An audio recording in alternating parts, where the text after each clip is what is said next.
Comic book lettering, like film editing, can be an invisible art that goes unappreciated. But a good letterer enhances a comic, and one of the best is Stan Sakai. But he got into the profession by accident. Sergio Aragones heard I was teaching calligraphy and said, "Oh, I'm doing a comic book. I'm just starting a comic book. Would you like to be the letterer?" And I said, "Yeah, I know how to letter." Figure, how hard can it be? I never lettered a comic book in my life. So he did some research and began lettering Groo, created by Sergio Aragones. I just got this. This is a page from Sergio Aragones' Groo the Wanderer. And you can see he's already done some of the inking or penciling and inking the artwork. And here I have this is my part where I would rule the lines and I would write the words according to Mark Evanier's script. Once the copy is roughly lettered in, I make the guidelines for the lettering. This is what I use to make the guidelines. This is called the Ames Lettering Guide. And that gives me a guide on how big to make the lettering so that each line is very consistent. By roughing out the lettering, I can kind of gauge how long each line would be.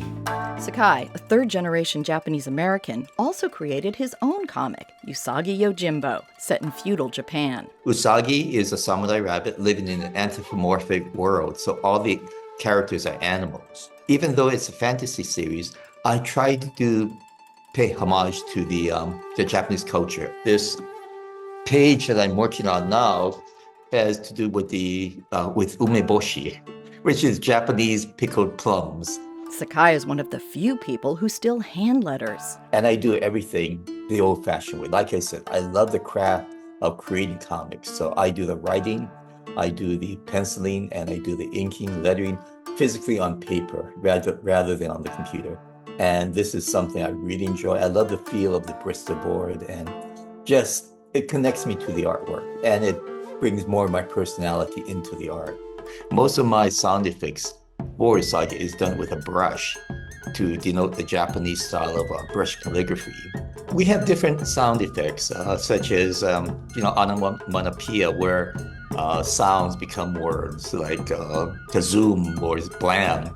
And we try to create lettering that would reflect that. Like if something crashes, you might have little crackly words, or it'll be more where you're trying to reflect the words themselves or the sounds themselves. Celebrate Letterer Appreciation Day this Sunday by taking time to not just read a comic, but also to recognize the art of lettering. Beth Accomando, KPBS News.